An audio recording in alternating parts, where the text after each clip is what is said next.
Dari studio radio hingga kolong jembatan ia jelajahi. Itulah sosok Riri Artakusuma, seorang penyiar radio pendiri Sekolah Kolong bagi Anak Pemulung. Kepeduliannya terhadap pendidikan dan lingkungan patut dijadikan contoh bagi generasi muda.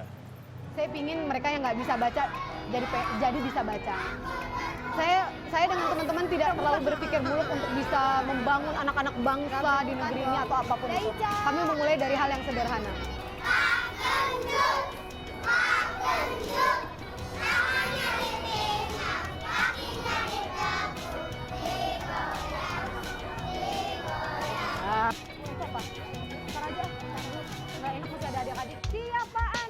Energik, aktif, cerdas, dan pantang menyerah.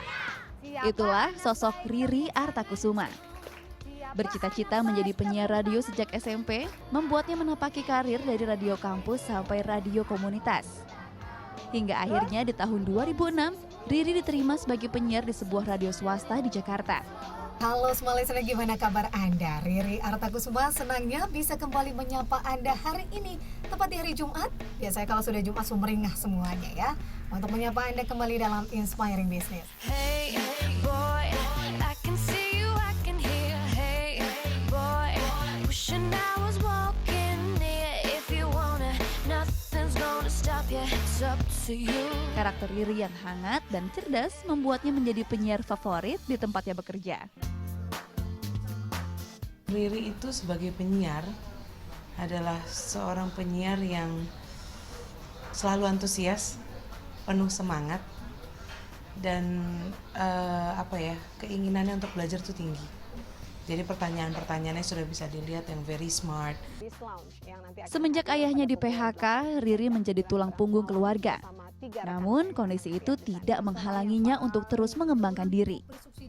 Saat ini, Riri tercatat sebagai mahasiswi program Pasca Sarjana di Universitas Paramadina jurusan Ilmu Komunikasi. Padatnya aktivitas siaran dan workshop tak membuat Riri melupakan pergaulan. Riri acap kali menghabiskan malamnya untuk berkumpul dengan teman kuliah. Sekedar ngobrol sampai merencanakan aktivitas sosial menjadi agenda yang tak pernah terlewatkan.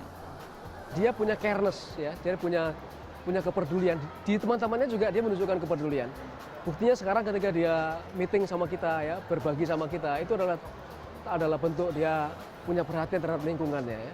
Di komunitas kuliah dengan teman-temannya dia juga punya careness. Nah, kemudian di luar dia juga punya careness. Jadi saya kira dia salah satu contoh dari sosok anak muda yang perlu kita teladani ya. Kalau yang paling menonjol itu tentang rasa ibanya gitu. Misalnya kita pulang dari kerjaan, dari kantor, pulang naik motor gitu, lihat tukang celengan yang digendong-gendong gitu, iba nangis gitu kan, istilahnya ya kepengen melakukan sesuatu lah. Berangkat dari jiwa sosial yang tinggi itulah, akhirnya pada tahun 2010, Riri mendirikan Care for Education atau CFE, komunitas peduli pendidikan bagi anak kurang mampu.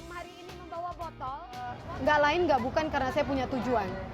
Saya ingin mereka yang nggak bisa baca jadi bisa baca. Saya dengan teman-teman tidak terlalu berpikir muluk untuk bisa membangun anak-anak bangsa di negeri ini atau apapun itu. Kami memulai dari hal yang sederhana. Minimal mereka bisa membaca terlebih dahulu. Minimal mereka tahu bisa menghitung hal-hal yang simpel saja melalui cara bermain. Begitu. Karena pada faktanya kita tinggal di Jakarta, tapi ada juga loh yang tidak bisa membaca, yang masih buta huruf. Kawasan Pemulung di Rawamangun, Jakarta Timur dipilih sebagai lokasi awal sekolah informal ini. Kolong jembatan Rawamangun menjadi pilihan bagi sekolah pemulung atau yang akrab disebut sekolah pelangi. Pendidikan karakter menjadi materi pokok dalam sekolah kolong ini. Metode bermain sambil belajar menjadi andalan agar siswa cepat menangkap semua materi pembelajaran. Kita coba ingin mengajarkan juga kepada mereka, ada loh kombinasi warna. Ketika kuning dicampur biru, warnanya jadi hijau. Ini kan yang tidak banyak mungkin tidak diinformasikan. Jadi mereka ini juga sebetulnya bisa mengajarkan seperti fisika ya. Kenapa kok dari biru dengan kuning ternyata bisa jadi hijau? Ini adalah media di mana kita bisa belajar, tapi mereka juga bisa fun. Sekolah kolong ini hanya diadakan setiap Sabtu dan Minggu. Karena staf pengajar adalah relawan yang hampir semuanya adalah pekerja. Kak Riri itu sangat berdedikasi sekali dengan dunia pendidikan, khususnya buat anak-anak jalanan. Dan sangat memotivasi kami sebagai volunteer untuk terus bergerak, bukan hanya diam, tapi menggerakkan anak-anak yang tadinya tidak terarah menjadi lebih terarah.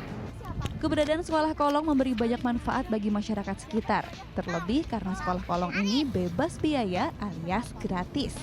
Anak-anak yang tadinya pada putus sekolah, sekarang kan pada bisa ikut sekolah. Terus yang belum pada belajar jadi bisa mengenal pelajaran lebih awal. Terus tadinya kan anak-anak itu kan namanya di jalanan liar Kak, segala macam. Sekarang ya bisa berubah, sopan santun ada Kak gitu. Bagi Riri, yang terpenting adalah anak-anak pemulung di Rawamangun ini bisa memiliki bekal untuk masa depan yang lebih baik.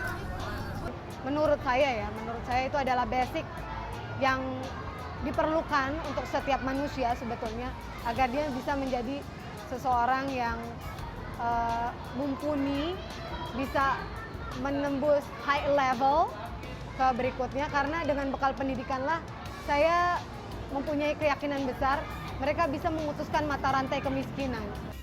Sepak terjang Riri membawa inspirasi bagi orang-orang di sekitarnya. Setiap orang punya kesempatan kok, kalau dia mau. Nah, Riri memiliki kemauan itu untuk peduli. Saya pikir orang yang mau berbuat baik itu kan gak cukup hanya mau ya, tapi juga harus melakukan tindakan gitu. Dan itu yang sudah dilakukan oleh Riri. Itulah Riri Artakusuma. Baginya, sebaik-baiknya hidup manusia adalah yang bermanfaat bagi orang lain. Dan aksi Riri telah membuktikan bahwa langkah kecil akan berdampak besar pada lingkungan. Riri adalah inspirasi dan contoh dari generasi muda yang mau peduli terhadap pendidikan anak bangsa.